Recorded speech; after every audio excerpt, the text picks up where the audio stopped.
Il telegiornale di Treviso, ben ritrovati. Allora vi daremo tutti gli aggiornamenti anche dalla Marca trevigiana e ovviamente anche le altre notizie, non solo il coronavirus. Come dicevamo prima di andare in pubblicità, è venuta a trovarci e la ringraziamo molto perché così facciamo ulteriore chiarezza, l'assessore regionale alla sanità, Manuela Lanzarin. Buonasera. Buonasera a voi. La sanità è sociale, ovviamente, in questo caso ci interessa il settore sanità. Allora, ce l'abbiamo qui, per cui le facciamo dire a lei l'aggiornamento dei casi in Veneto, magari nello specifico anche poi trevigiano, visto che siamo nella TG di Treviso. Sì, l'ultimo bollettino, che risale a circa un'ora e mezza fa, insomma, più o meno, ci dà questi dati: 196 positivi, quindi siamo a più 5 rispetto all'ultimo bollettino che era quello della mattinata, della tarda mattinata, quindi tutto sommato, insomma, diciamo un numero, insomma, confortevole. Di questi 196 sono 129 gli asintomatici, ossia quelli che sono a casa in isolamento fiduciario e non hanno sintomi ma sono positivi.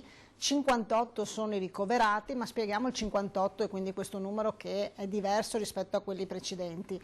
58 di cui 31 sono quelli in malattie infettive, 12 in terapie intensive. I rimanenti sono quelli che si trovano a Treviso, al Cafoncello, che erano quelli già ricoverati in geriatria, dove sappiamo, insomma, c'è stato un caso che poi ha infettato un po' tutto il reparto di geriatria. Nel report, volevo che mi illustrasse questa cosa, si parla dei cluster di Vo, Milano, Venezia, Limena, Treviso e Vicenza, e poi un caso riferito a Codogno. Ci può spiegare questo caso? Ma è un caso bellunese, quindi viene interessata la provincia di Belluno, di un lavoratore che avrebbe avuto un contatto con Codogno e quindi viene riferito al focolaio di Codogno. Quindi non è il collegamento dei focolai, ma è un lavoratore bellunese che si trovava... Abbiamo avuto appunto dei rapporti in quella zona e quindi è attribuibile al cluster di Codogno. Allora, guardiamo subito il servizio che fa riferimento alla ULSS 2 trevigiana con il direttore generale Francesco Benazzi, così poi lo commentiamo insieme con l'assessore. Direttore Benazzi, intanto qual è la situazione nell'ULSS 2 Marca Trevigiana ad oggi? Come è stato indicato dai dati che ha dato la Regione Veneto, sostanzialmente noi di nuovi casi abbiamo 5 persone che ovviamente sono entrate e che erano ex pazienti che erano usciti dalla geriatria, che sono rientrati con febbre e che quindi sono stati portati a malattie infettive e oggi sono seguiti, che hanno ovviamente il Covid-19 con dei sintomi correlati, per cui sono gestiti dalle malattie infettive. Gli altri sono casi ovviamente di nostri operatori della geriatria, che così abbiamo terminato di testarli tutti, che sono ovviamente risultati positivi ma sono asintomatici e sono gestiti a domicilio dal servizio di igiene pubblica, quindi niente di allarmante, perché i 5 casi sono in malattie infettive, quindi al di fuori dell'ospedale. Noi abbiamo circoscritta la geriatria e quindi, diciamo, il nostro cluster è la geriatria e nient'altro. L'ospedale rispetto al resto è aperto e continua a fare la sua attività, sia le sale operatorie che le medicine che l'area medica, tutti, per cui nessun allarme, la vita continua e non ci sono problemi. Ecco, secondo lei tutto questo quanto andrà avanti? Ad esempio la geriatria quanto rimarrà contingentata sostanzialmente? Guardi, adesso noi stiamo facendo i tamponi ovviamente ai pazienti, glielo potremo dire nel momento in cui poi vediamo l'esito dei tamponi. E quindi sarebbe difficile oggi poter dire quanto, 14-20 giorni, questo è un po' difficile da definire. Le linee guida prevedono che qualsiasi caso sospetto venga mandato a Treviso alle malattie infettive. Casomai prevediamo, se serve o se dovrà servire, di allargare qualche posto in letto in più di malattie infettive, ma non certo di utilizzare altri ospedali, alloggi, perché non c'è questa emergenza, per affidare pazienti che hanno il sospetto di Covid-19. Tra le altre cose, è vero o falso che in questo momento il pronto soccorso è stato preso d'assalto? Allora, il pronto soccorso non è stato preso d'assalto perché per fortuna i codici bianchi sono diminuiti, ciò dimostra che evidentemente quando durante l'arco dell'anno non c'è questa urgenza di andare in pronto soccorso. I casi che sono arrivati, continuo a ribadire, sono persone over 80 che hanno pluripatologie, che hanno la febbre, noi li andiamo ovviamente a verificare e poi se c'è il sospetto vengono mandati in malattie infettive. Sì, l'appello è questo, evitare di allarmarsi perché la situazione è sotto controllo. I pazienti che hanno ormai i protocolli sono chiari e precisi, stiamo stringendo questa forte alleanza, anche la prossima settimana vedremo i medici di famiglia ai quali stanno arrivando ovviamente i DP, cioè i presidi, i mascherini, i sovraccamici eccetera, in modo tale da creare una rete a maglie strette ed evitare che la gente arrivi in ospedale. Abbiamo attivato il nostro numero del Dipartimento, ha avuto fino ad oggi 650 telefonate, chiediamo a tutti di chiamare prima il Dipartimento che dopo sapranno loro come ovviamente cosa dire alla gente e come indirizzarla. Anche perché, direttore, gira ancora la febbre, l'influenza ordinaria, chiamiamola così, quindi non è detto che se uno appunto ha qualche linea di febbre e un po' di mal di gola debba avere necessariamente contratto il Covid-19. Certo, ma il dottor Rigoli e il nostro laboratorio di microbiologia hanno anche i test per influenza H1N1, A e B, per cui il dottor Rigoli sa e ha già dato indicazioni al pronto soccorso che nel momento in cui arrivi un soggetto con la febbre e non abbia le altre caratteristiche, prima facciamo il test per i virus influenzali e quindi abbiamo un buon discrimine per dire già subito che non è un Covid. A breve ci sarà anche la discussione rispetto appunto alla questione terapie intensive, quindi improntare nel caso di bisogno dei posti letto dedicati. Come pensate di articolare? Allora, con il gruppo che abbiamo di lavoro che segue appunto questo e il dottor Formentini che è il coordinatore di tutti i direttori di ospedale, ci troveremo anche oggi e stiamo approntando delle alternative e su queste stiamo studiando. Le avremo tra lunedì e martedì, intanto ci stiamo organizzando. Per fortuna, non avendo avuto casi per utilizzare chiaramente le rianimazioni, le terapie intensive, siamo ancora tranquilli, però è chiaro che non andremo a sottovalutare anche questo aspetto. Allora, nel frattempo faccio vedere anche all'assessore Lanzarin questa immagine perché è stata montata oggi pomeriggio all'entrata dell'Electrolux di Susegana una tenda della Croce Rossa di Pordenone. A segnalarlo le rappresentanze unite dei sindacati FIM, FIOM e UILM, sorpresi per un provvedimento che a quanto pare non è stato comunicato dalla direzione aziendale. Secondo i sindacati servirà al controllo di tutti i lavoratori in entrata alla catena di produzione. Un provvedimento che sempre, secondo i sindacati, potrebbe ipotizzare un possibile caso positivo al coronavirus. A questo punto le chiedo se sa qualcosa di questa vicenda. No, sinceramente non so nulla. Io arrivo dalla task force perenne a Marghera presso la Protezione Civile e non abbiamo mai parlato di questa cosa, ma credo che non siamo informati di questa cosa, insomma almeno io non so nulla, quindi la prendo adesso, verificheremo. Ecco, perché adesso allora vedremo anche di capire, insomma questa è stata ci hanno informato, insomma hanno mandato questa immagine proprio i sindacati dell'Electrolux, vedo questa immagine della Croce Rossa, Comitato Provinciale di Pordenone. Che non sia un'iniziativa della ditta, ma però a che motivo, insomma non lo so. I sindacati, ripeto, dicono che potrebbe servire per un controllo di tutti i lavoratori in entrata alla catena di produzione. Staremo a vedere. Controllo di che tipo? Cioè nel senso non è che la Croce Rossa è delegata a far controlli? Di sua sponte, insomma, sulla questione coronavirus, quindi vedremo di capire successivamente di cosa si tratta in merito. La Croce Rossa è utilizzata tutt'oggi, insomma, ma sempre tramite appunto il decreto del governo e quindi su iniziativa direttamente della Protezione Civile, che ricordiamo è il commissario, insomma, dell'emergenza coronavirus, tipo negli aeroporti, nei porti, per il controllo della temperatura e quant'altro. Non so se lì hanno previsto un presidio logistico di questo tipo, ma sicuramente, insomma, proveremo a capire e quindi ad avere qualche informazione in più. Allora, prima di vedere un po' gli anziani nella Marca Trevigiana, insomma come si stanno organizzando, come parlano della questione coronavirus e di queste giornate particolari. Il famoso provvedimento che è arrivato in queste ore, ne abbiamo parlato ma anche nelle edizioni precedenti. Il provvedimento che soprattutto riguarda le scuole. Vogliamo ricordare cosa è previsto dal DPCM, anche se non l'avete ancora visto nel dettaglio? Sì, chiariamo che non è arrivato un provvedimento perché noi in mano non abbiamo nulla. Io sono appunto partita da Marghera mezz'ora fa e ancora non è arrivato nulla. C'è stata una discussione, una presentazione, una videoconferenza in cui era presente il Premier Conte e la maggior parte del governo assieme a tutti i presidenti delle regioni, quindi una videoconferenza politica in cui il governo ha annunciato questo DPCM, annunciando anche le misure, perché si tratta di due misure diverse. Una è la misura appunto che riguarda tutte le regioni, che sono misure sicuramente più leggere, in cui prevedono il ritorno a scuola, prevedono il divieto delle gite e dei viaggi turistici, questo quindi per tutta Italia, e poi prevedono l'attenzione rispetto alle misure di igiene pubblica e quindi le solite raccomandazioni che sono state e che vengono continuamente riprese.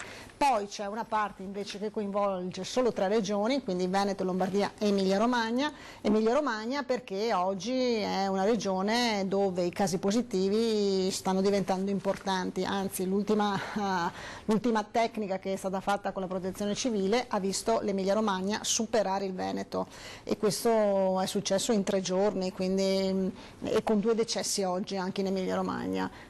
Quindi il provvedimento, il DPCM poi riguarda appunto queste 3 regioni in cui si parla della reiterazione della famosa ordinanza che scade domani.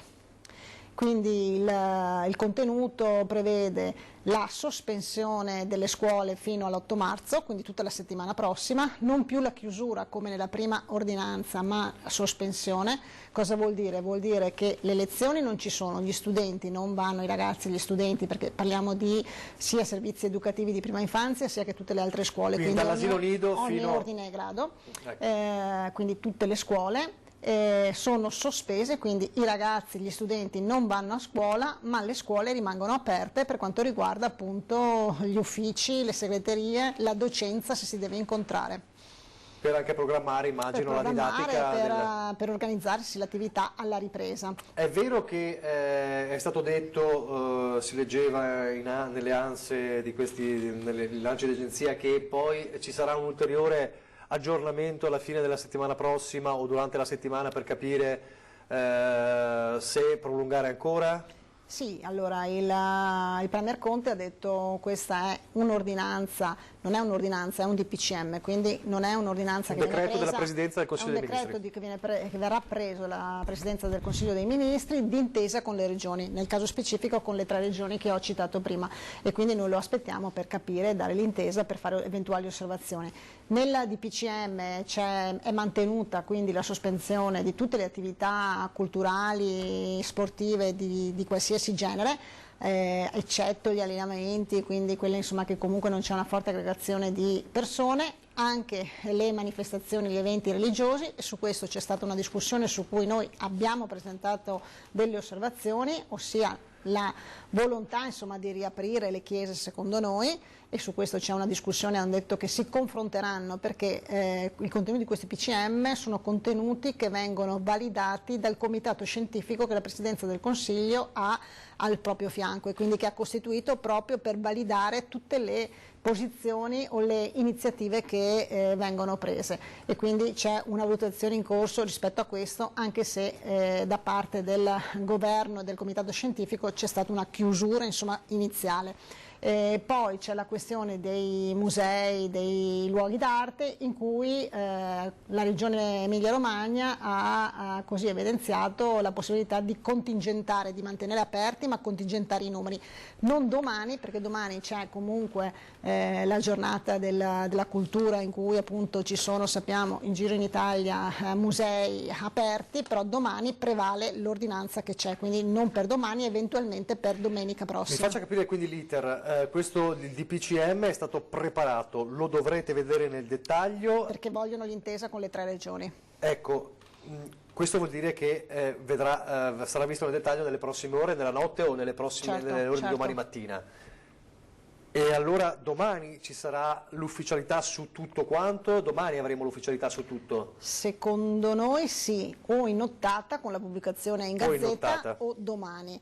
Noi cosa abbiamo chiesto? Abbiamo chiesto però che sia il governo, e quindi sempre con una circolare esplicativa, che dia indicazioni, perché poi se no cadiamo negli stessi problemi che ci sono stati la settimana scorsa, perché nella discussione di questa mattina il governo ha anche inserito alcune questioni che sono quelle legate a delle misure di sicurezza e di distanza da tenere in luoghi pubblici che possono essere anche luoghi di attività commerciali. Il cosiddetto drop. Esatto, cioè noi facciamo la traduzione, vuol dire goccioline, e sarebbe la distanza prevista insomma nelle infezioni di questo tipo circa 1 metro, però noi abbiamo chiaramente detto che questa cosa deve essere chiarita e ben spiegata in una circolare esplicativa. Anche perché quello che si diceva prima anche con il collega Fois, già questa settimana i bar e i ristoranti erano aperti, quindi avrebbe dovuto essere messa in atto già questa settimana.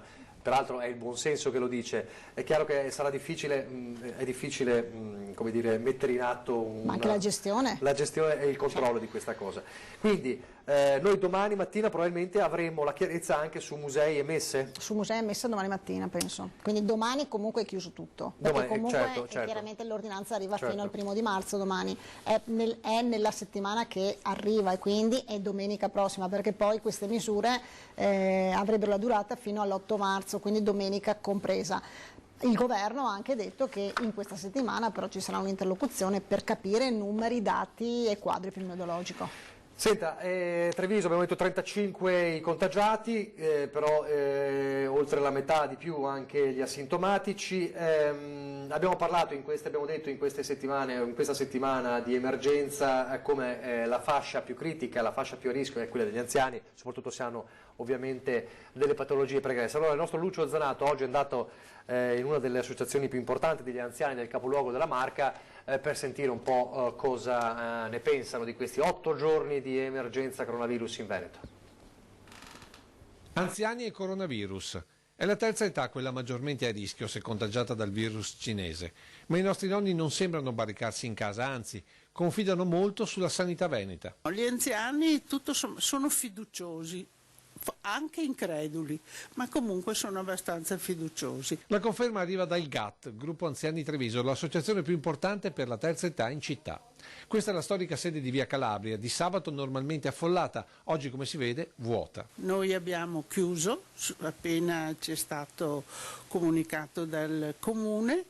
Abbiamo però garantito il collegamento telefonico, nel senso che sia al numero del GAT che anche al mio personale chi telefona avrà una risposta. Oggi per esempio mi hanno chiesto se domenica si riapre, ho detto che non sarà possibile. Però confidiamo, il direttivo sta lavorando in questo senso, domenica prossima, che sarebbe l'8 marzo, di fare una grande festa. Ulteriore conferma della voglia di normalità anche per gli anziani, che secondo la Presidente però non hanno ancora ben chiaro cosa stia capitando. Direi di no, assolutamente no. Loro fanno riferimento al loro medico, ai parenti, questo sì.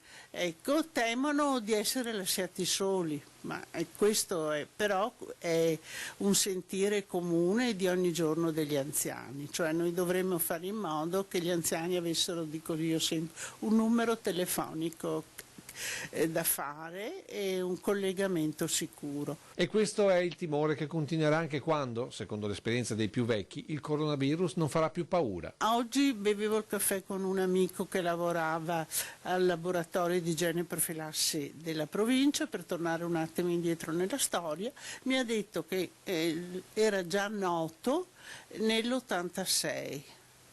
E dice poi dopo adesso verrà caldo, Ivonne, tranquillizzati perché col caldo lui non si fa più vivo. Assessore Lazzarin, è così? No, allora, ricordiamoli che il coronavirus è comunque un ceppo che poi, da cui sono arrivati altri virus, infatti questa ha un'altra anche sigla, insomma, che adesso non ricordo, CODIV, insomma, 19. 19, esatto. Ecco, perfetto, quindi insomma è chiaro che fa parte appunto di un gruppo, insomma, che si è sviluppato molto nel corso appunto di questi anni. Sulla bella stagione, sì, i virologi, gli epidemiologi ti dicono che essendo essendo un virus insomma, che ha caratteristiche influenzali, probabilmente, però diciamo probabilmente con la bella stagione insomma, dovrebbe sparire o essere molto più attenuato. E sempre Lucio Zanato è andato a fare anche un giro al mercato oggi, perché l'abbiamo visto, l'abbiamo registrato nei primi giorni dell'emergenza, nei primi giorni della settimana, com'era la situazione. Avevamo visto ad esempio il mercato a Mogliano praticamente deserto, la corsa ai centri commerciali, soprattutto ai supermercati, insomma agli scaffali. Adesso, 8 giorni dopo, com'era la situazione nel mercato di Treviso? Guardate. Treviso, sabato mattina, ore 10. Questa è la fotografia del centro, a una settimana dal primo caso di coronavirus in Veneto. Dalla presenza di famiglie, singoli, ma anche qualche turista, si percepisce come ci sia grande voglia di normalità. Mascherine contate solo sui volti di chi sa che si deve proteggere, ma che comunque non vuole rinunciare al rito del giro al mercato. Per tutti gli altri un giorno assolutamente normale, passato con i bambini, gli amici, magari ad applaudire una piccola orchestra sul sagrato della chiesa di San Valentino.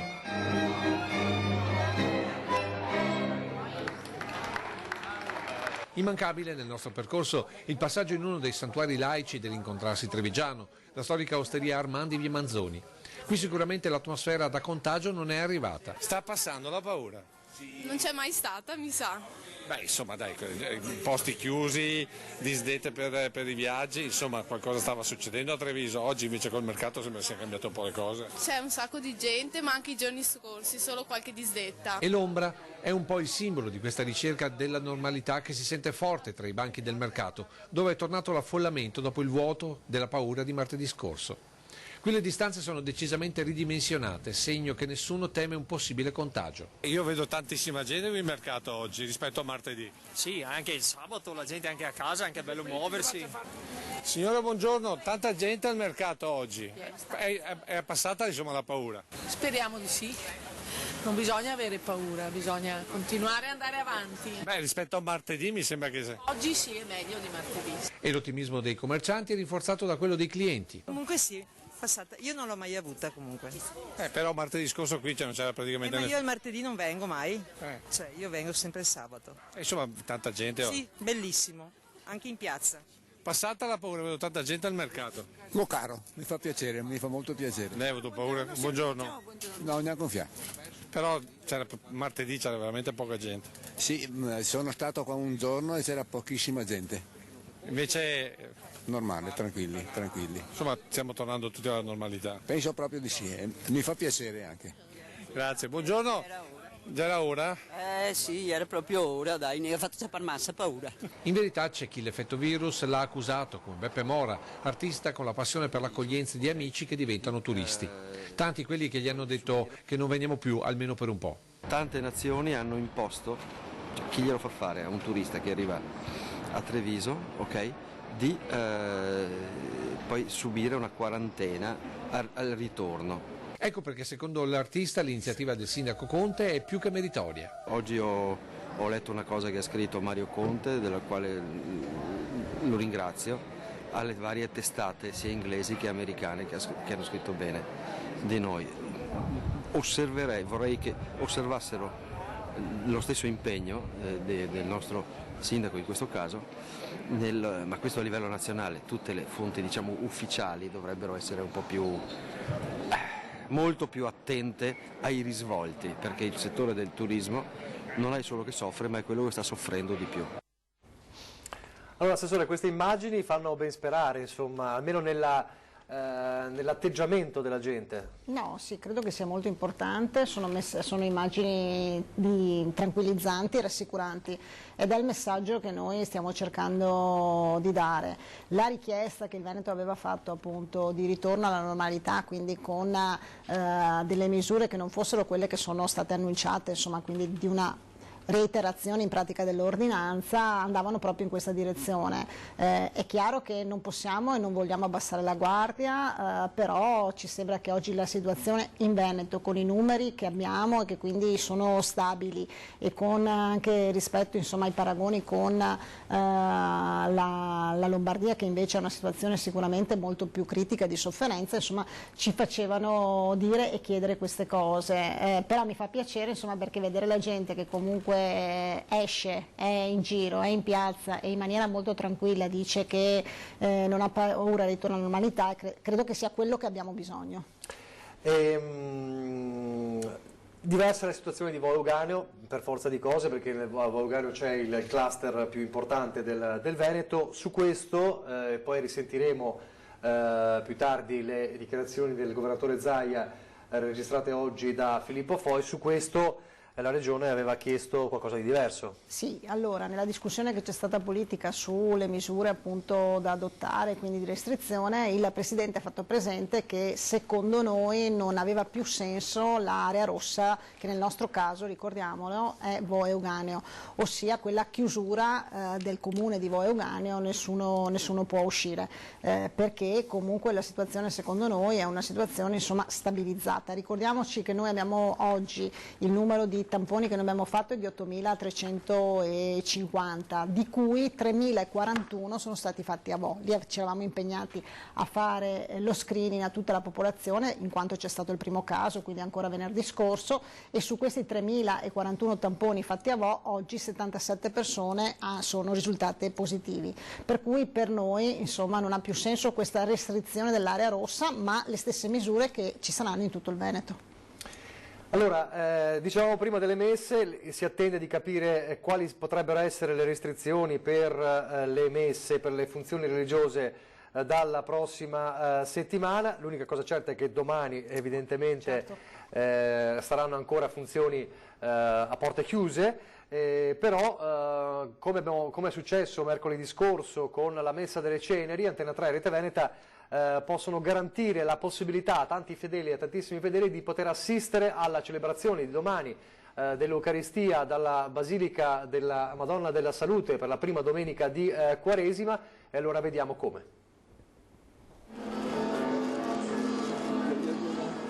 Prima domenica di Quaresima, ai tempi del coronavirus, la diocesi di Venezia lancia un forte segnale con le campane delle chiese e dei campanili che suoneranno a distesa come segno pubblico e grido di speranza dell'intera comunità cristiana in un momento di particolare emergenza e di vita sociale ed ecclesiale così fortemente condizionata dall'epidemia. La messa domenicale verrà celebrata nella Basilica della Madonna della Salute alle 11 dal Patriarca di Venezia, Francesco Moraglia, e come già accaduto mercoledì per la messa delle ceneri, Antena 3 e Rete Veneta manderanno in onda in diretta la celebrazione liturgica. Io ringrazio Rete Veneta e Antena 3 che ci consente di poter entrare a distanza in contatto e vivere insieme questo momento importante. Al termine della celebrazione il Patriarca rivolgerà una preghiera di affidamento alla Madonna della Salute e poi si rinnoverà a mezzogiorno in punto il suonare a distesa delle campane di tutta la diocesi. Un grido di speranza dunque che potrete seguire su Antena 3 e Rete Veneta con la diretta che inizierà alle 10:30 per poi proseguire alle 11 con la trasmissione della messa dalla Basilica della Salute. Come vede, se la restrizione c'è ancora fino a domani, almeno i fedeli potranno assistere alla messa. Torniamo in ospedale a Treviso. Allora, la situazione della struttura sanitaria, insomma... Ma la situazione è una situazione sotto controllo, l'ha detto anche il direttore Benazzi. Lì sappiamo insomma che il ceppo è partito da questa paziente in geriatria che poi purtroppo è deceduta. Fin da subito quindi si è isolato il reparto di geriatria, si sono partite tutte le misure necessarie con anche la verifica dei sanitari. Sappiamo che ci sono un tot di sanitari che sono risultati positivi, asintomatici, quindi questi oggi stanno facendo l'isolamento previsto fiduciario a casa e sono stati sostituiti appunto da nuovo personale. Noi in queste settimane abbiamo autorizzato le aziende sanitarie, soprattutto le aziende sanitarie che sono un po' più in difficoltà perché hanno il numero maggiore, quindi Padova piuttosto che Treviso e Venezia, all'assunzione di personale, 213-215 mi sembra tra medici, infermieri e OS, che stanno appunto arrivando all'interno di queste strutture per rimpiazzare quelli che oggi devono fare l'isolamento fiduciario a casa. Però ricordiamo che le attività all'interno del Cafoncello sono regolari. Il reparto di geriatria è stato isolato e si è trovato un altro reparto dove arrivano i nuovi degenti che devono comunque usufruire del reparto di geriatria. Allora, raccolgo le varie impressioni e le domande che ci fanno, insomma, tante persone, per esempio qualcuno che chiama e dice io settimana prossima, mercoledì o giovedì, devo fare una visita chiaramente in un altro reparto, come mi devo comportare, devo portarmi la mascherina, non devo portarmi la mascherina, com'è la situazione? È tutto regolare, quindi le attività programmate, le attività ambulatoriali, le attività previste di elezioni continuano in maniera regolare come da programma. Nessuno deve andare con la mascherina, chiariamo anche in questo caso che la mascherina non serve, non è prevista per i sanitari e anzi nella discussione abbiamo chiesto, e siccome è l'OMS che farà questa specifica, come devono essere utilizzate anche le mascherine, le due differenze mascherine, quella chirurgica e quella no, all'interno di strutture sanitarie. Questo per evitare anche i discorsi adesso che non ci sono, quindi ci sarà un chiarimento da parte dell'OMS. In più abbiamo anche chiesto noi come Regione Veneto al governo di valutare la possibilità di derogare agli standard per quanto riguarda le terapie intensive, perché cosa succede? Allora, oggi noi non abbiamo problemi, in Veneto ci sono in tutto il Veneto circa 485 posti di terapia intensiva, non stiamo andando in sofferenza perché chiaramente non c'è mai una copertura del 100%, ricordiamoci che oggi abbiamo 12 persone in terapia intensiva, però nell'eventualità che ci fosse comunque un'esplosione da questo punto di vista siamo pronti a ricavare degli altri posti di terapia intensiva, però chiaramente abbiamo chiesto che non ci siano gli stessi standard che valgono adesso e quindi di rivedere anche i parametri di standard al governo, e c'è una discussione su questo perché vogliamo e dobbiamo essere pronti nel caso ci sia effettivamente bisogno di posti letto. Oggi non c'è questa situazione e i numeri, la curva dei numeri insomma ci dicono che il nostro dato oggi è un dato stabile, però abbiamo il dovere di essere pronti e preparati. Quindi statisticamente parlando non dovrebbero esserci problemi particolari nei prossimi giorni, però... Allora, incrociamo le dita e sicuramente insomma, speriamo che la situazione da noi sia una situazione stabile che prevede insomma, questi numeri e queste variazioni minime, anche perché ricordiamoci che noi abbiamo fatto già tutti i tamponi a VO, e poi abbiamo fatto un numero di tamponi importante, 8.359 tamponi, è un numero importante, più grosso della Lombardia sicuramente, e quindi con un'incidenza, se vediamo rispetto alla Lombardia ma anche rispetto all'Emilia Romagna, mi sembra che l'Emilia Romagna a memoria ha fatto 1.500 tamponi e ha già più di 200 positivi, quindi noi invece su 8.350 tamponi abbiamo 196 positivi, quindi è chiaro che ci sono situazioni diverse. Incrociamo le dita, ripeto, rispetto a quelli che sono i nostri numeri, a quella che è la curva oggi, a quello che è l'andamento, anche rispetto ai ricoverati e quindi anche le situazioni più critiche, le situazioni respiratorie che chiedono un intervento in malattie infettive o dopo in terapia intensiva, però in qualsiasi caso noi avevamo e abbiamo il dovere insomma, di essere pronti, e per questo insomma, siamo pronti sia con attrezzature ma anche con posti letto. Ci chiamano per chiederci anche quali precauzioni per gli studi dentistici. Ma per gli studi dentistici vale la stessa precauzione dei medici di medicina generale o degli altri studi, e quindi quella della mascherina. Noi ci siamo impegnati e dobbiamo ringraziare i medici di medicina generale perché sono sempre più importanti nell'individuazione di quelle situazioni a rischio, quindi con il triage telefonico oppure anche con poi le visite a domicilio e l'indirizzo quindi verso o il 118 o le malattie infettive se i sintomi sono sintomi che possono essere addebitati effettivamente al coronavirus. Le stesse cose valgono per gli studi dentistici, quindi con le misure di protezione previste. Allora, le faccio vedere un altro video che riguarda Treviso, torniamo alla questione ripresa, no? I segnali di vita.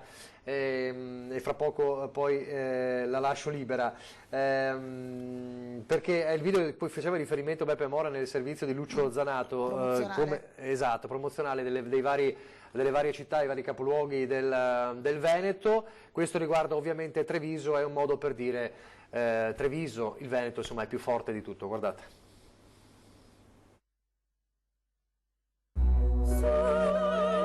Ci sono comunità che hanno radici profonde, che anche negli inverni più rigidi sanno trovare energia e forza per generare nuova vita. l'energia della nostra cultura e del nostro territorio, la forza e l'orgoglio del nostro essere. Treviso e la sua gente ci sono, come sempre, più forti di sempre.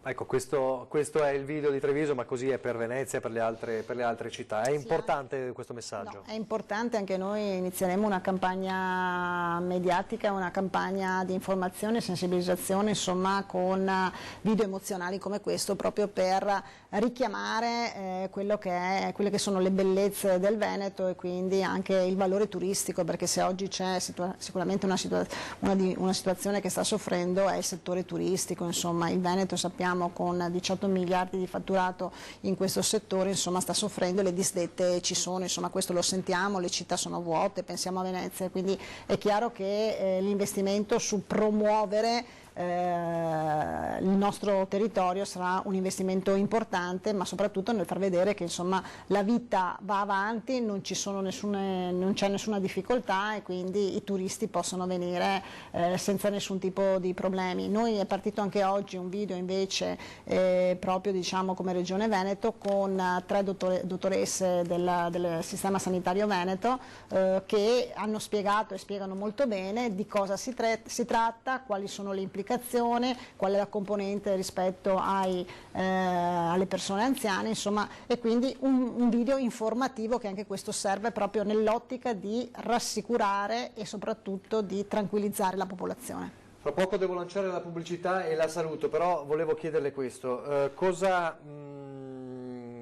le stanno insegnando questi 8 giorni di emergenza, di gestione continua delle emergenze? Insomma, un'esperienza, immagino, anche umanamente forte, non solo come assessore. Ma sicuramente è un'esperienza molto forte, mi sta insegnando che se c'è una macchina organizzativa, se c'è una squadra, se c'è una rete, si vede, e credo che il Veneto, la sanità veneta, ma assieme alla protezione civile, insomma assieme a tutte le componenti, ha dimostrato che c'è una macchina che funziona bene, che sa organizzarsi, che sa essere presente, che sa rispondere in maniera puntuale, e questo credo che sia la nostra forza. Si è mai detta bisognava fare qualcosa di diverso, o si è pentite di qualcosa che non è stato fatto o che è stato fatto?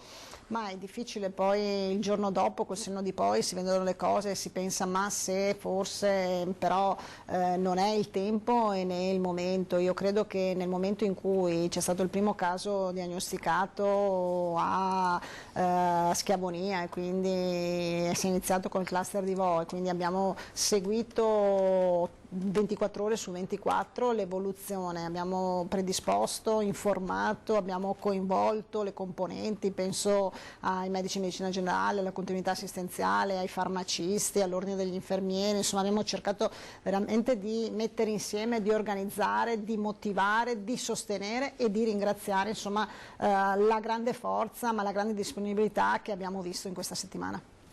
Grazie, allora grazie all'assessore regionale Manuela Lanzarin che ci ha fatto il quadro della situazione. Allora, per avere la certezza soprattutto di quanto accadrà per musei e chiese bisognerà aspettare domani per forza. Bisognerà aspettare domani, comunque la sicurezza è che domani vige l'ordinanza e quindi domani è tutto chiuso. Certo, lunedì, per la prossima settimana. Da lunedì i ragazzi comunque rimarranno a casa da scuola e le manifestazioni non ci saranno. Adesso bisognerà capire invece le altri, tipo musei, scuole musei, biblioteche o comunque, insomma, altre attività culturali, come saranno invece visti e come saranno poi programmati. Bene, grazie davvero. Allora lanciamo, grazie per il tempo, grazie per la disponibilità e per la chiarezza come sempre. Adesso la pubblicità, poi il rientro in studio con Christian Arboit, vedremo anche tutte le altre notizie da Treviso. Ci sono notizie di cronaca anche importanti e lo vedremo anche le notizie da Belluno e poi faremo il punto finale sulla situazione coronavirus, il meteo e poi la pubblicità e Christian Arboit e le notizie di cronaca da Treviso.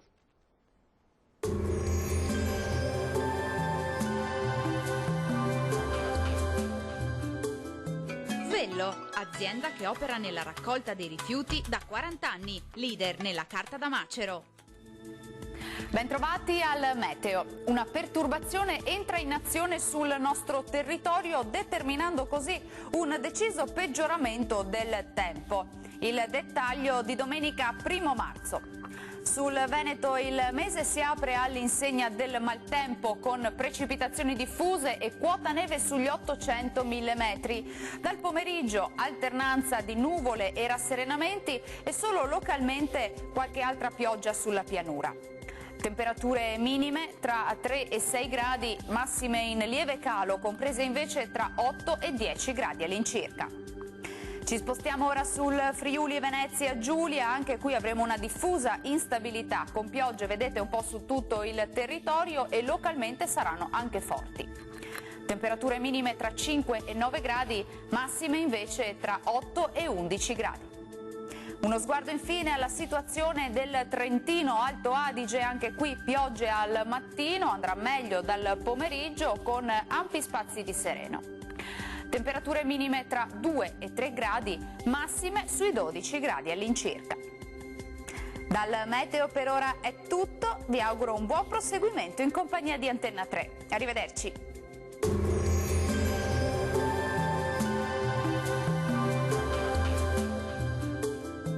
Vello, azienda che opera nella raccolta dei rifiuti da 40 anni, leader nella carta da macero.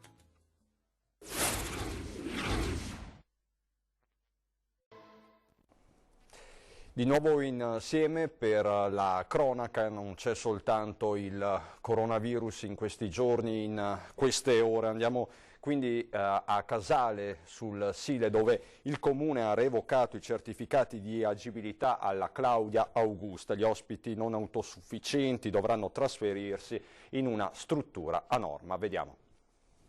Revoca dell'agibilità proprio perché non sussiste il piano antincendio. Il Comune di Casale sul Sile ha revocato i certificati di agibilità della casa Claudia Augusta. Il provvedimento arriva a 2 mesi dal blitz dei NAS, a cui era seguito il sequestro, poi temporaneamente sospeso perché nella struttura erano state rilevate delle violazioni per l'assenza di un piano antincendio a norma. Nell'ispezione i carabinieri avevano inoltre constatato l'assenza delle autorizzazioni e degli accreditamenti per il riconoscimento come centro servizi di ospitalità per persone non autosufficienti. Ora i familiari dei 21 anziani non autosufficienti dovranno trovare delle nuove strutture dove ospitare i loro cari con l'aiuto dell'amministrazione comunale, dei servizi sociali e della ASL 2. Oggi come oggi noi stiamo lavorando in sinergia con l'ULS e gli altri enti perché chiaramente abbiamo già avvisato i familiari dei 30 ospiti che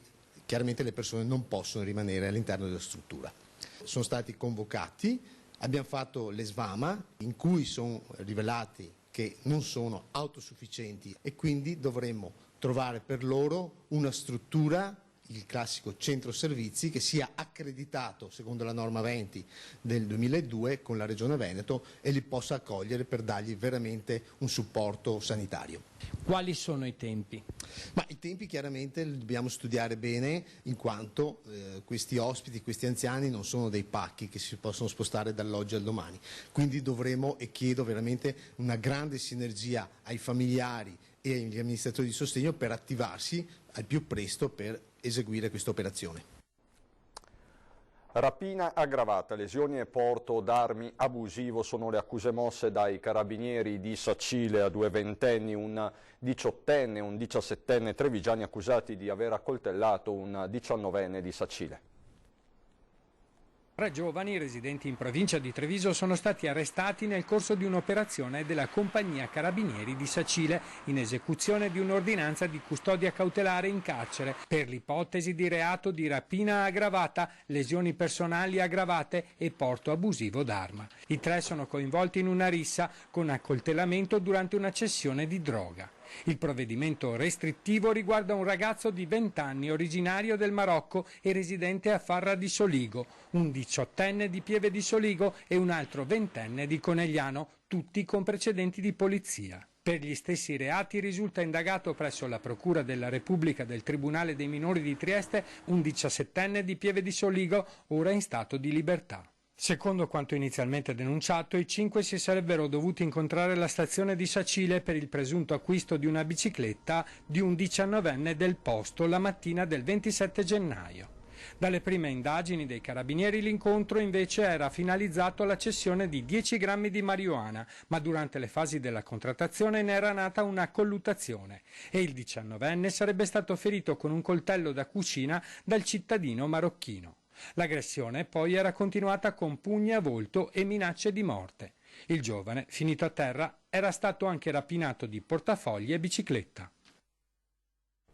Sempre per la cronaca, nella mattinata di ieri i militari della stazione di Montebelluna hanno denunciato un 24enne marocchino residente nel paese per rapina aggravata e furto aggravato. La sera del 27 il pluripregiudicato si avvicinava a un giovane ragazzo nelle vicinanze della stazione ferroviaria e lo ha minacciato con un collo di bottiglia, lo ha obbligato a consegnargli gli auricolari della Apple per un valore di 250 euro. Subito dopo si portava in un supermercato vicino e, approfittando della distrazione dei commessi, ha trasportato un registratore di cassa contenente denaro per 500 euro circa per poi dileguarsi. Le incessanti indagini hanno permesso di identificarlo nonostante avesse cambiato gli indumenti e di assicurarlo così alla giustizia.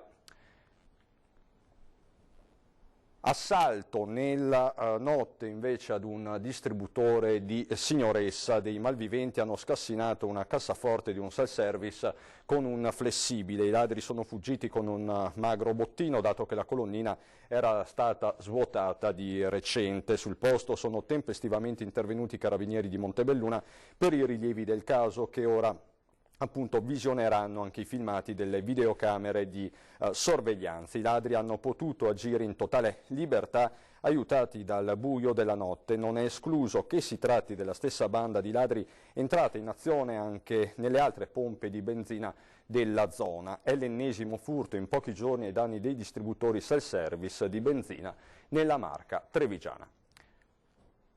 Andiamo adesso a Belluno, più precisamente nel comune di Pedavena, dove ieri sera è divampato un incendio di vaste proporzioni. Tante le ore di intervento, ma alla fine i volontari e i vigili del fuoco hanno avuto la meglio.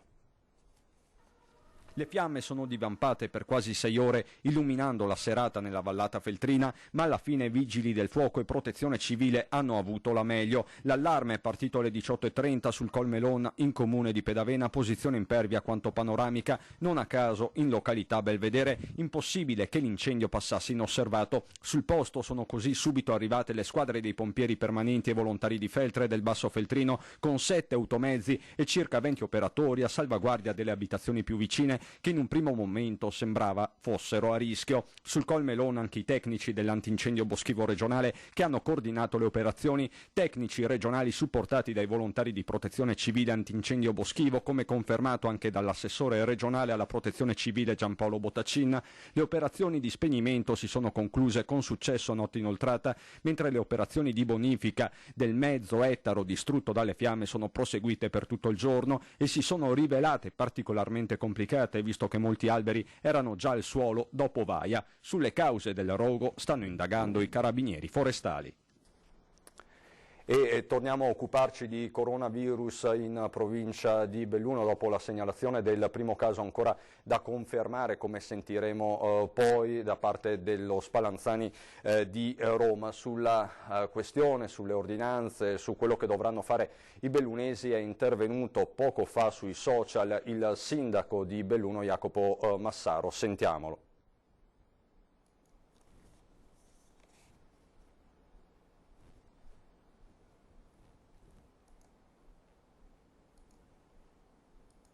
Ci sono dei problemi, un attimo solo, niente, proviamo più tardi. Prego la regia di mandare in onda invece il direttore generale dell'ULSS 1 Dolomiti, Adriano Rasi Caldogno, che oggi ha fatto un punto stampa. C'è il primo caso bellunese. Si tratta di un uomo, un cinquantenne, che sarebbe stato nel Lodigiano per lavoro. Manca ancora la conferma dell'Istituto Superiore di Sanità, ma sentiamo le parole di Adriano Rasicaldonio. Alle 14 di quest'oggi, 29 febbraio, abbiamo 55 persone in quarantena fiduciaria a domicilio, cioè persone che hanno avuto un contatto con un soggetto positivo e un soggetto che è in corso di validazione per quanto riguarda un'eventuale positività, che ancora però non è definita. Inoltre abbiamo effettuato dall'inizio di questa emergenza 50 tamponi a soggetti di varia natura che però si sono rivelati tutti negativi. I 55 soggetti che dicevamo prima sono tutti soggetti che hanno avuto un contatto con soggetto positivo, casi di positività che si sono verificati in altre zone del paese, alcuni in Veneto e molti in Lombardia.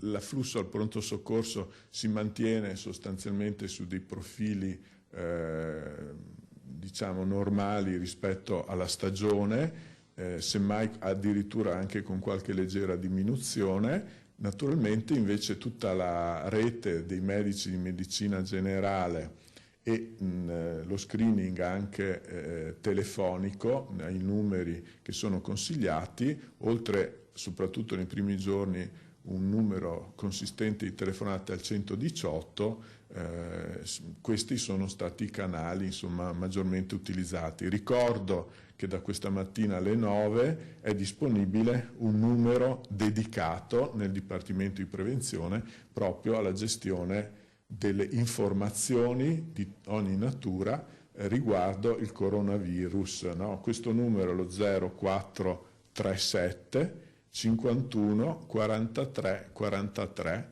ed è aperto ogni giorno e quindi anche sabato e domenica comprese, dalle 9 alle 13 e dalle 14 alle 18. Ecco quindi l'informazione di servizio del direttore generale dell'ULSS 1 Dolomiti e l'attivazione di questo numero a disposizione dell'utenza, lo ripetiamo, 0437 51 43 43, attivo anche il sabato e la domenica dalle 9 alle 13 e dalle 14 alle 18. Quindi a Belluno si è in attesa della conferma da parte dello Spallanzani e dell'Istituto Superiore di Sanità per quanto concerne questo caso, quest'uomo che si trova per l'appunto in quarantena con la famiglia. Ecco, siamo in grado adesso di mostrarvi il video che ha messo sui social il sindaco di Belluno Jacopo Massaro. Allora, buonasera, sabato 29 febbraio, sono le 17:45 circa, tantissime persone in queste ore, ma veramente tante, centinaia mi hanno scritto, fra presidi, insegnanti, mamme preoccupate per sapere della chiusura o apertura della scuola. Io, come sapete, non sono abituato a commentare i gossip o le indiscrezioni perché ci creano soltanto confusione e quindi le notizie che vi do oggi sono quelle sicuramente ufficiali. Allora, la prima notizia che ancora non abbiamo sulla scrivania fisicamente perché non è uscita ancora né un'ordinanza né un decreto, ma è certa perché c'è una comunicazione del Presidente del Consiglio dei Ministri e una comunicazione del Presidente della Regione del Veneto, è che con lunedì non riaprono le scuole quindi rimangono chiuse fino all'8 marzo. Chiuse significa quasi sicuramente con sospensione delle attività didattiche, cioè insegnanti, impiegati, personale ATA andrà a lavoro lo stesso, ma non ci saranno le lezioni, quindi loro potranno svolgere magari le operazioni di disinfezione e preparazione delle lezioni e altre cose ancora. Quindi sospensione delle attività didattiche fino all'8 marzo. Non si sa altro perché noi siamo qua attualmente in attesa di conoscere i dettagli di questi nuovi provvedimenti.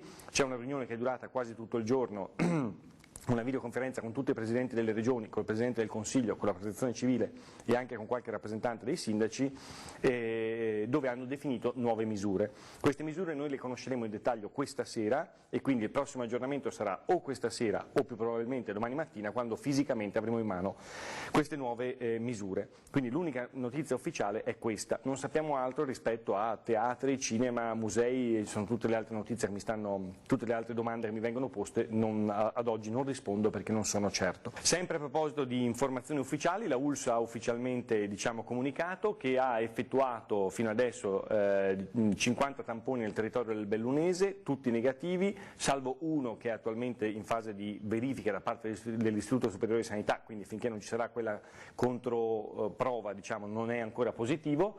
E poi che ci sono 55 persone ad oggi che sono sostanzialmente in quarantena fiduciaria, cioè sono a casa loro chiusi dentro perché sono entrati in qualche modo in contatto con delle persone che potrebbero essere potenzialmente infette, che in questo momento sono tenute tutto sotto controllo. Il tampone, si sa, invece viene effettuato sulle persone che hanno questo tipo di situazione e che hanno anche dei sintomi. Però.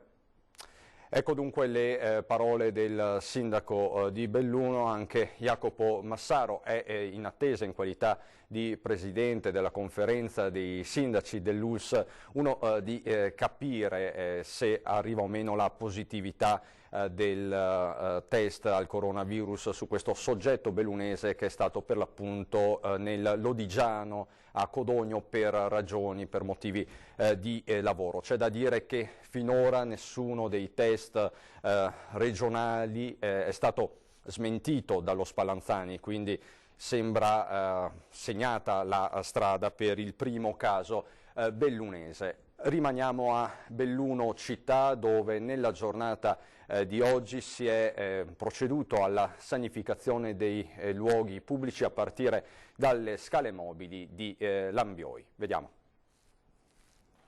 Task force in comune a Belluno per la sanificazione dei luoghi pubblici, con gli uomini della protezione civile comunale che hanno installato i primi 60 dispenser contenenti gel disinfettante posizionati all'interno degli uffici pubblici comunali e nei luoghi di frequente passaggio. Il primo luogo di intervento è stata la scala mobile di Lambioi, con 4 dispenser installati a inizio e a fine rampe e nei 2 pianerottoli intermedi, per poi passare all'Eco Sportello Bellunum in via Feltre, alla piscina e allo Spes Arena. Lunedì si proseguirà poi con il posizionamento nei restanti impianti sportivi, nei luoghi della cultura, negli uffici comunali aperti al pubblico e anche nei back office comunali. Tutti i dispenser sono accompagnati da un cartello in 5 lingue, italiano, inglese, tedesco, spagnolo e francese, che invita i cittadini a utilizzare il gel disinfettante. Da Palazzo Rosso ricordano che il corrimano delle scale mobili viene sanificato quotidianamente con alcol e detergenti espressamente consigliati per contrastare il coronavirus. Abbiamo iniziato con questa operazione e nei prossimi giorni installeremo altri dispenser nei luoghi pubblici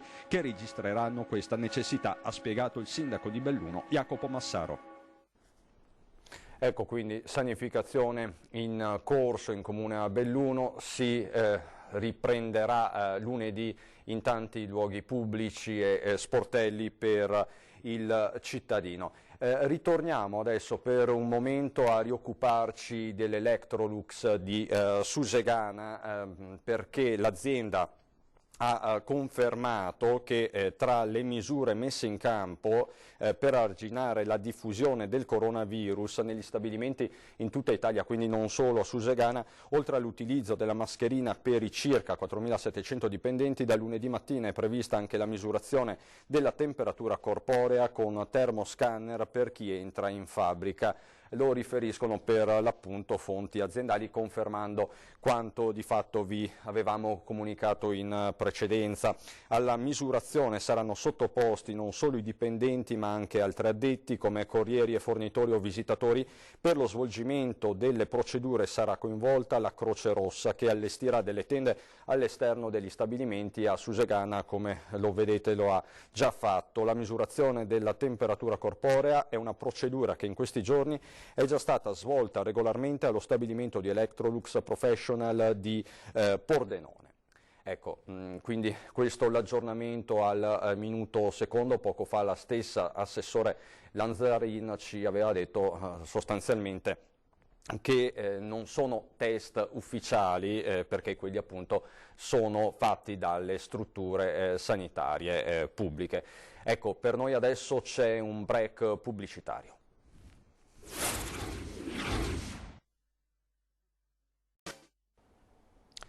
Di nuovo insieme per parlare dell'emergenza coronavirus e per darvi tutti gli aggiornamenti in tempo reale. Per esempio questo, sul fronte del coronavirus, il comune di Trebaseleghe ha appunto diramato questa informazione firmata dal sindaco. Ho appena ricevuto informazione dalla direzione dell'ULSS 6 che un cittadino del nostro comune è risultato positivo al coronavirus. La persona è attualmente asintomatica e in quarantena fiduciaria a casa senza sintomi, monitorata costantemente dalle autorità sanitarie come da protocollo. Anche la cerchia dei familiari è in osservazione. Le autorità sanitarie hanno eseguito tutta l'indagine epidemiologica, attivato le procedure previste utili a contenere la diffusione.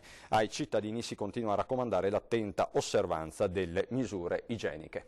Così il comune di Trebaseleghe. L'emergenza sanitaria quindi è in corso, la situazione è assolutamente fluida, vi stiamo aggiornando con le ultime notizie in attesa anche dell'ordinanza definitiva da parte del governo che tutti stanno aspettando, tutti i sindaci, tutti i cittadini, tutti gli operatori anche scolastici, come ci ha confermato poco fa anche il video del sindaco di Belluno Jacopo Massaro. Un'emergenza quindi sanitaria che ha però delle ricadute economiche importantissime, come abbiamo imparato in questi giorni sentendo tutti i rappresentanti di categoria. Ovviamente uno dei settori più duramente colpiti è quello del turismo, dal distretto termale a Padova, Colli Euganei, alla laguna veneta, ma anche per quanto concerne il litorale veneto, dove mancano le prenotazioni. Fa eccezione, ce l'ha raccontato oggi, Cortina d'Ampezzo, dove sembra esserci vita anche in vista delle prossime gare dei mondiali. Ecco, facciamo il punto con questo intervento di oggi dell'assessore regionale al turismo Federico Caner. Giornate molto difficili sul fronte turismo, Caner. Beh, sì, non posso negare che la situazione è un po' difficile, nel senso che abbiamo disdette ovunque, sia nelle città d'arte che in montagna per esempio, oppure anche le prenotazioni per il lago di Garda e l'estivo oltre che il termale, quindi la situazione sicuramente ci preoccupa, però è anche vero che ho visto uno spirito molto positivo e combattivo da parte delle associazioni di categoria, degli albergatori, di tutti coloro che lavorano nel mondo del turismo, e siamo già pronti anche a partire con una campagna informativa massiccia che spieghi anche qual è la situazione, perché guardi, a me sono arrivati dei video internazionali che non rispecchiano la realtà, cioè fanno vedere delle città militarizzate, supermercati con i scaffali vuoti, militari in città con la mascherina, cioè cose non realistiche in realtà, cioè chi viene qui e viaggia per Venezia o per Verona o nelle nostre montagne o nelle nostre piste da sci. Ho avuto la fortuna di poter vedere con i miei occhi la situazione qui in montagna. È vero che ci sono delle disdette, ma ci sono anche tanti turisti nelle nostre piste da sci, quindi la situazione, ecco, e tra l'altro ricordo anche a tutti i telespettatori che gli impianti da sci sono tutti aperti, gli alberghi sono aperti, quindi la vita continua. La situazione è vero che, come dite voi, presenta dei nuovi contagiati, ma è anche sotto controllo dal punto di vista sanitario. Ricordo anche che in Germania stanno scoppiando molti casi, e non sono gli italiani che sono andati in Germania, sono tedeschi che si trovano a far fronte con il coronavirus, tant'è vero che la fiera ITB di Berlino, una delle più importanti fiere internazionali di turismo, è appena stata cancellata, e non per colpa degli italiani o dei veneti o dei lombardi. Certo, una notizia importante che è stata data questi giorni è la conferma invece che ci sarà il Vinitaly. Questa è stata una notizia molto importante, vero? Assolutamente sì, noi dobbiamo assolutamente dare dei segnali positivi che non solo la vita ma l'economia continua, che il turismo funziona, che le strutture sono aperte. Sarebbe un grave errore secondo me cancellare il Vinitaly come le altre manifestazioni, perché ripeto, il Veneto probabilmente e la Lombardia sono stati colpiti prima di tutti gli altri in Europa, però la stanno già fronteggiando e direi anche bene, perché tutto sommato la situazione, ripeto, è anche sotto controllo, mentre negli altri stati sta scoppiando ora. Lasciatemi dire, ne vedremo delle belle in Europa secondo me. Quindi da questo punto di vista noi siamo partiti per prima e possiamo fare una comunicazione nazionale e internazionale che dice guardate che noi ci siamo già passati, la situazione è sotto controllo, la sanità veneta, lombarda funziona e anche bene e quindi potete venire in totale sicurezza. Tra l'altro un altro messaggio, me lo lasci dire, importante, è godetevi Venezia in questa situazione dove non ci sono i flussi turistici che siamo abituati a vedere ed è una cosa incredibile, bellissima da vivere, così come le nostre montagne o le altre città d'arte. Questo è il messaggio dell'assessore regionale al turismo Federico Canera, però è indubbio che le categorie economiche produttive siano assolutamente in una situazione di disagio, quantomeno dagli industriali, quindi la manifattura con la sospensione di importanti fiere su tutte, quella dell'Occhiale che doveva cominciare proprio oggi a Milano, il Mido 2020. Tutto lo sport system, abbiamo sentito in questi giorni più volte il grido d'allarme del presidente di Confindustria Venezia, Vincenzo Marinese, ma tutte le categorie sono ovviamente in subbuglio. A fare un po' il punto e ad aiutarci è stato oggi Paolo Zabeo, coordinatore dell'Ufficio Studi e Ricerche della CGA di Mestre. Il rischio recessione, dice, è profondissimo, ma sentiamolo. Siamo il motore economico del paese, se si blocca questo motore economico è evidente praticamente che si ferma il paese. Quindi qual è il pericolo? Il pericolo non è solo l'effetto economico del coronavirus, perché già da fine del 2019 l'economia a livello nazionale presentava un segno negativo, la produzione industriale era in calo, gli ordini attivi anche, quindi cosa succede? Di fronte a una congiuntura economica negativa si sovrappone anche l'effetto negativo del coronavirus che rischia di spingerci verso una recessione profondissima, verso una recessione pericolosissima, che sarà fatta da crisi aziendali, disoccupazione, eccetera, eccetera. Quindi per evitare tutto questo, visto che il danno di immagine e di reputazione del nostro paese è fortissimo, perché all'estero ci vedono come degli appestati, Lombardia e Veneto sono diventati due lazzaretti dell'Europa, ci vedono come gli untori praticamente del vecchio mondo e quindi sostanzialmente, siccome siamo un paese che vive di turismo, di cultura, di bellezza, di made in Italy, di produzione di qualità e di lusso, sostanzialmente questi marchi che ci stanno affiudiando rischiano praticamente di farci morire, tra virgolette, economicamente. Quindi questo dobbiamo evitarlo e quindi è indispensabile che il governo,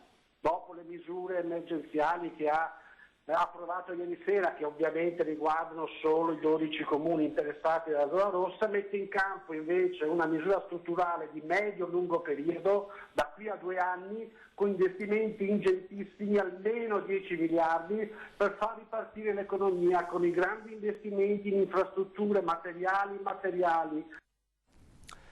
Ecco, ma c'è un aggiornamento proprio di questi secondi, la notizia tanto attesa, o perlomeno la conferma tanto attesa, perché è confermato sospensione fino all'8 marzo di tutte le manifestazioni organizzate di carattere non ordinario, nonché degli eventi in luogo pubblico o privato, compresi quelli di carattere culturale, ludico, sportivo e religioso, anche se svolti in luoghi chiusi ma aperti al pubblico. Stop quindi alle messe, quali a titolo d'esempio, recita una nota da Palazzo Chigi, grandi eventi, cinema, teatri, discoteche, cerimonie religiose per l'appunto.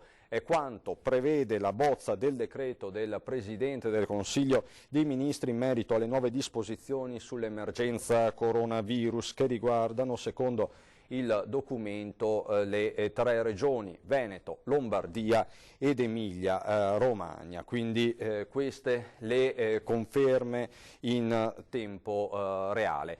E nella giornata di oggi abbiamo sentito anche il rettore della Ca' Foscari Bugliesi. Tutte le università venete hanno in qualche modo preceduto l'ordinanza di oggi, diramando nelle scorse ore delle note di servizio molto esplicative, appunto per fronteggiare l'emergenza, ma anche per dare risposte agli studenti, alle migliaia di studenti delle varie città universitarie del Veneto, Padova e Venezia su tutte. Ma sentiamo le parole del rettore di Ca' Foscari. Abbiamo reiterato sostanzialmente le condizioni che avevamo già attivato la settimana appena trascorsa, con in più però un'attenzione maggiore all'erogazione della didattica con modalità da remoto. Quindi abbiamo sollecitato i docenti, abbiamo organizzato il supporto degli uffici per dare la massima offerta dei corsi non in presenza. Lo stesso vale per le lauree che si vengono erogate di nuovo con modalità a distanza. Tutto il personale docente e non docente è al lavoro dove è possibile con modalità telematiche, ma questo era già una situazione che avevamo la settimana scorsa. È un fatto che i ragazzi sarebbe stato non semplice averli in classe con un preavviso così ravvicinato, perché vengono da molto lontano, molti sono da stranieri, molti sono da fuori regione e molti ci segnalavano una certa paura nel pensiero di venire in classe. Quindi avevamo già immaginato che anche in caso di un'apertura avremmo potenziato la didattica online, così che da ridurre il numero di presenze e comunque dare servizio a chi non si fosse sentito in grado di frequentare per questioni personali. Ecco, queste le parole del rettore di Ca' Foscari Bugliesi. Ecco, i contagi quindi in Veneto, cerchiamo un po' di fare il punto della situazione di questa nona di fatto giornata di emergenza nella nostra regione. I contagi sono 196. Di questi solo 58 sono i ricoverati. Per il momento invece in Friuli Venezia Giulia non c'è nessun contagio, ci sono però tante persone in isolamento volontario a scopo precauzionale. Ma sentiamo adesso, e poi ci avviamo verso la conclusione, le parole del governatore Luca Zaia, raccolte poco fa nella sede dell'unità di crisi di Marghera, che abbiamo imparato a conoscere molto bene in questi giorni. Sentiamo Zaia. Ma guardate, intanto il decreto, il DPCM, sembra che non ci sia un'ordinanza questa volta, ma ci sia un DPCM con l'intesa e in fase di redazione. Abbiamo avuto incontri tutto il giorno, io ho iniziato da stamattina alle 9. Siamo nella direzione di una proposta che fa il governo alla luce del comitato scientifico nazionale che c'è, e quindi di illustri esponenti del mondo della sanità, dell'Istituto Superiore della Sanità, che danno delle direttive. A me sembra che l'emergenza c'è, senza drammatizzare, però è pur vero che non ci sono delle aperture, nel senso che ci troviamo sicuramente con la chiusura ancora delle scuole, o meglio più che chiusura, sospensione, quindi ci andranno ovviamente gli impiegati delle scuole, quindi le scuole verranno mantenute in funzione ma senza gli studenti.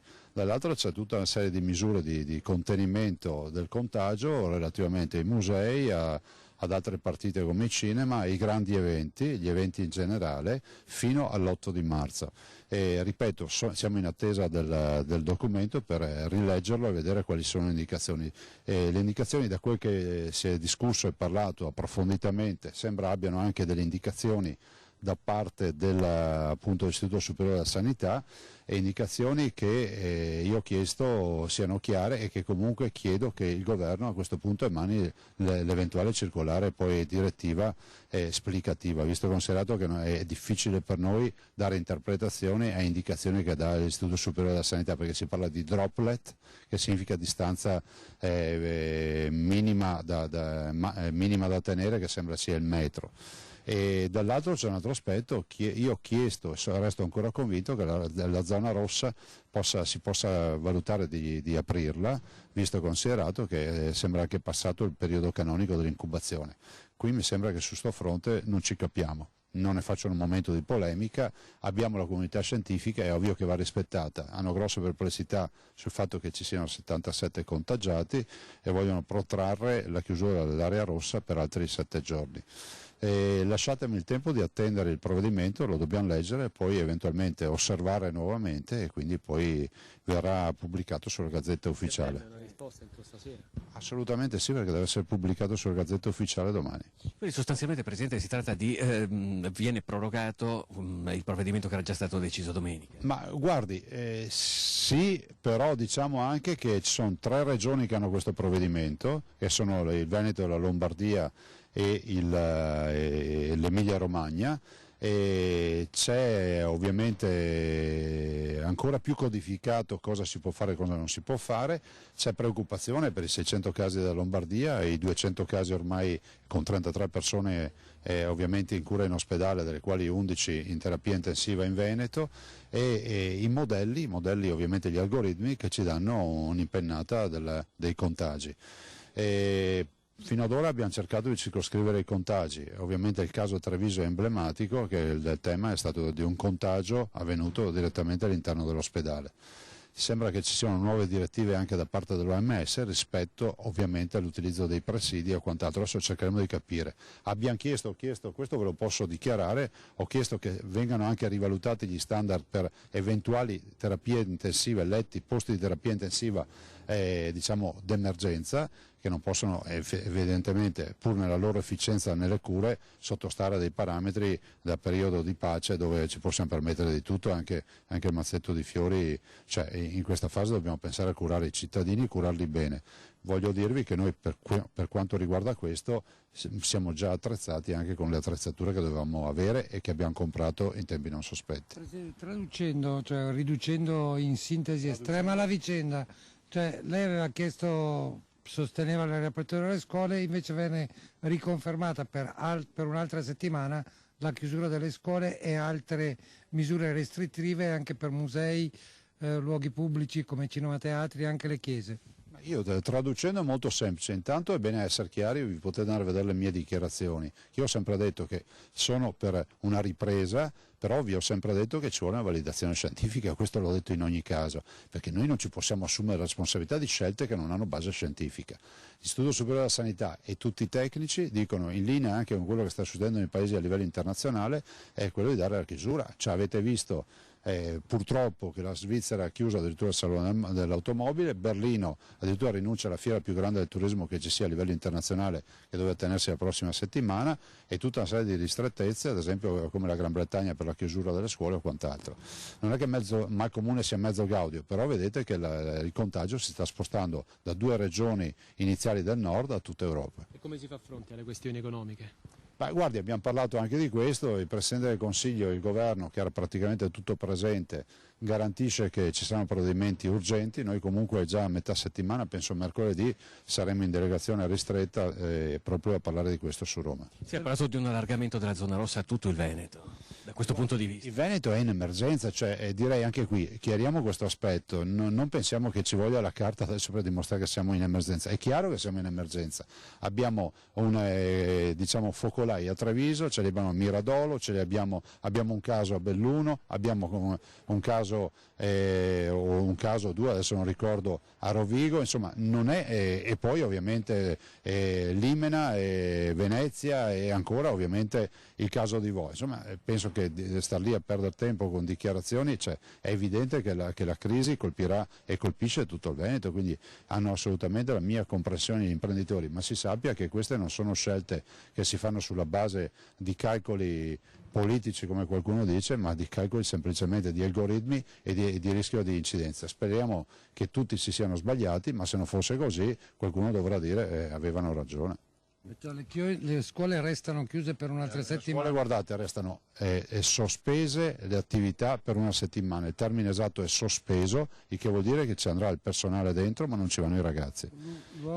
Altri luoghi come musei? Posso anche aggiungere che nella discussione che abbiamo avuto è durata ore, io sono qui da stamattina alle 8 e vi dico solo, perché ho iniziato stamattina con la protezione civile, vi dico solo, come tutte le mattine, vi dico solo che la discussione avuta e la grande preoccupazione dei clinici e degli esperti di contagi va proprio sulle scuole e sui luoghi di culto. Noi abbiamo chiesto che sui luoghi di culto almeno si dia un respiro e si possa concedere con tutte le limitazioni del caso, visto considerato che, mi si perdoni, non mi risulta che ci siano folle oceaniche che entrano nelle chiese, anche perché sono molto diluite, che ci sia almeno la possibilità, e voglio riconoscere la grande disponibilità del Patriarca che ha avuto in questa settimana per 15 diocesi. Di fatto a questo momento scuole che vengono sospese l'attività, per quanto riguarda gli altri luoghi, perciò cinema, teatri e musei? Vale anche per loro la chiusura, ci saranno delle restrizioni, però è prudente, ve lo sottolineo che poi non diciate che ho detto una roba per un'altra, è prudente attendere il documento finale che è quello che va in Gazzetta Ufficiale, anche perché vorremmo poter, se possibile, osservarlo in alcuni punti limitatamente alla discrezionalità che ci compete, di certo non forzando la mano ai clinici. Io e i miei colleghi non ci assumiamo la responsabilità di scelte che possono mettere a repentaglio la salute dei veneti. Così anche per le chiese? Ma certo, per tutto, adesso vedremo come il documento adesso è in fase di redazione, sono qui in attesa e poi ci sarà l'ultimo confronto e dopo andrà in Gazzetta Ufficiale. Al momento la sua linea è distante da quella del governo però?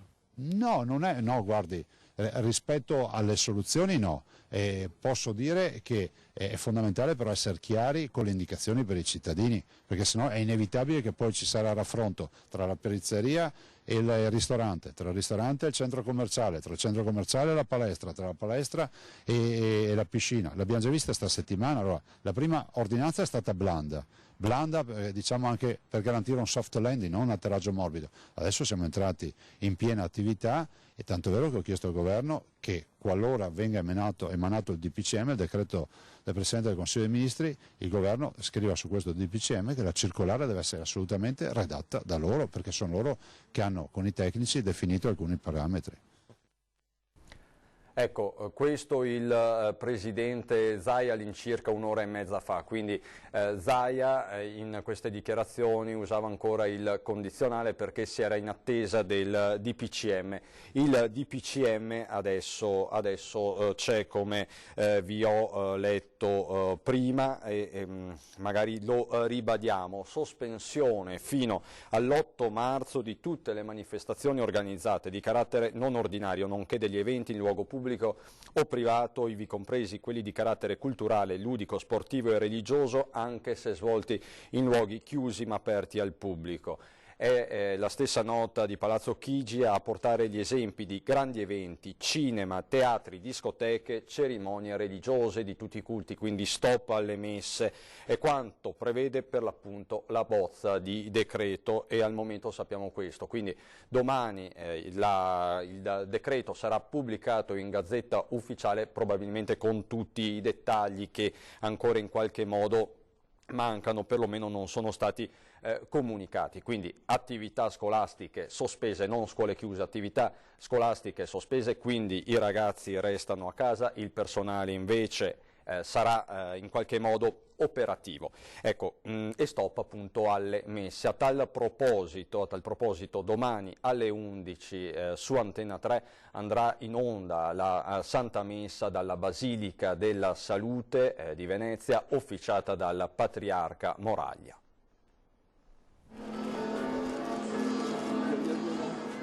Prima domenica di Quaresima, ai tempi del coronavirus, la diocesi di Venezia lancia un forte segnale con le campane delle chiese e dei campanili che suoneranno a distesa come segno pubblico e grido di speranza dell'intera comunità cristiana in un momento di particolare emergenza e di vita sociale ed ecclesiale così fortemente condizionata dall'epidemia.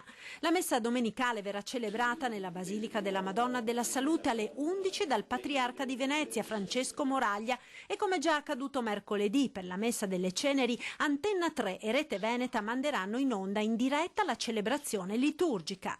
Io ringrazio Rete Veneta e Antenna 3 che ci consente di poter entrare a distanza in contatto e vivere insieme questo momento importante. Al termine della celebrazione il Patriarca rivolgerà una preghiera di affidamento alla Madonna della Salute e poi si rinnoverà a mezzogiorno in punto il suonare a distesa delle campane di tutta la diocesi.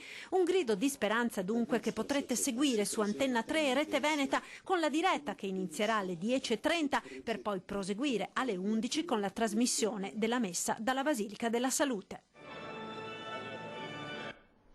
Ecco, appunto, diceva Marta Marangon nel servizio. Domani mattina la diretta di Antenna 3 partirà con tutti gli aggiornamenti alle 10:30 per poi dare la linea alle 11 alla messa a Venezia, alla Basilica della Salute. Ultimo aggiornamento, totale casi, contagi positivi al coronavirus in Veneto, 196, 108 privi di sintomi, quindi una buona parte di soggetti sono assolutamente asintomatici, mentre 58 sono i ricoveri totali. Questo quindi lo stato dell'arte, la situazione aggiornata in tempo reale. Si chiude anche oggi la nostra diretta, l'appuntamento quindi è per domani mattina alle 10:30. Buon proseguimento di serata.